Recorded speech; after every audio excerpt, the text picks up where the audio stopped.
Bonjour à toutes et à tous, bienvenue dans ce nouvel épisode de Vision Her. Aujourd'hui, on va aborder un sujet sensible mais essentiel, la violence dans les luttes sociales et particulièrement dans le féminisme. Vous avez peut-être déjà entendu cette phrase, le féminisme d'aujourd'hui est violent, il prône la haine, alors qu'avant c'était pacifique. Eh bien spoiler, c'est faux. Dans cet épisode, on va parler de 3 choses. Premièrement, que le féminisme actuel n'est pas violent contrairement à ce qu'on entend souvent.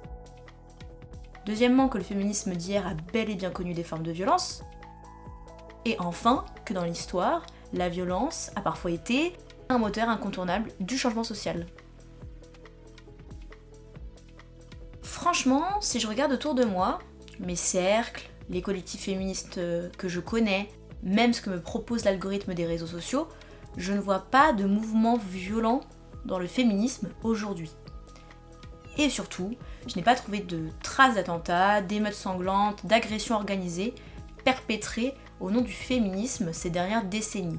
Rien. Par contre, ce dont j'ai bien connaissance, ce sont les chiffres des féminicides.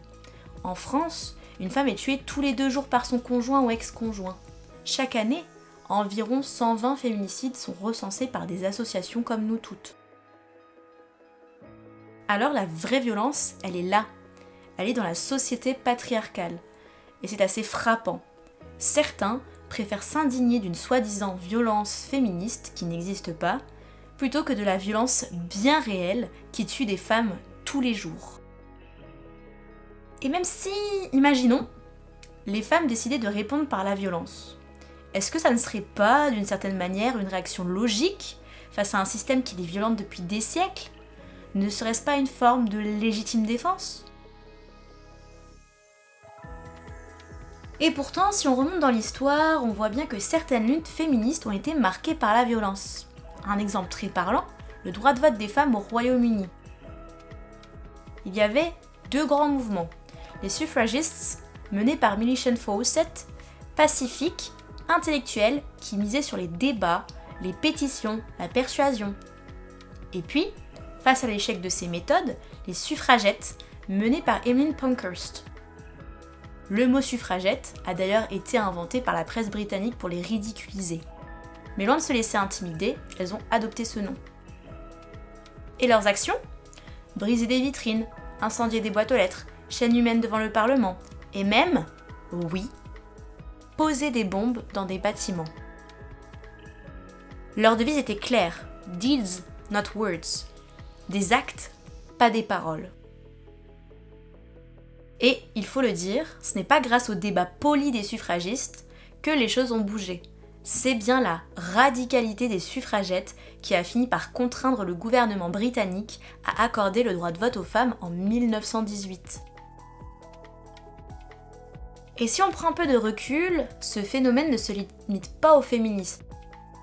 Dans l'histoire, beaucoup de conquêtes sociales ont émergé dans la douleur, parfois même dans la violence. La Révolution française en 1789, prise de la Bastille, guillotine, sans ça, pas de déclaration des droits de l'homme et du citoyen. Le mouvement des droits civiques aux États-Unis. Martin Luther King était non violent, mais les émeutes et les Black Panthers ont aussi joué un rôle dans la pression mise sur le système. Mai 68 en France, occupation, affrontement avec la police, barricades dans Paris. Sans cette contestation, pas de réforme universitaire et sociale majeure. Alors non, je ne suis pas en train de dire que la violence est la solution magique à toutes les injustices. Mais il faut être lucide. Elle a parfois été l'ultime levier pour que les pouvoirs en place acceptent de changer. Alors, la prochaine fois que vous entendez « le féminisme actuel est violent », rappelez-vous que, aujourd'hui, la vraie violence est celle exercée contre les femmes, pas celle des mouvements féministes. Hier, oui, certaines féministes ont eu recours à des actions violentes, et c'est ce qui a parfois fait avancer les droits. Et plus largement, l'histoire montre que les grandes conquêtes sociales ne sont pas arrivées gentiment, mais souvent au prix d'un rapport de force. Bref, diaboliser la soi-disant violence féministe aujourd'hui, c'est surtout un moyen de décrédibiliser la lutte et de détourner l'attention de la violence réelle qui existe encore partout contre les femmes. Je vous remercie pour votre écoute. N'hésitez pas à me retrouver sur les réseaux sociaux sur Vision Her ou Vision Her 2025. Je suis présente sur Spotify, YouTube, Instagram et TikTok. On se retrouve lors du prochain épisode dans 2 semaines. Je vous souhaite une bonne journée, une bonne soirée. À bientôt. C'était Dini pour Vision Her.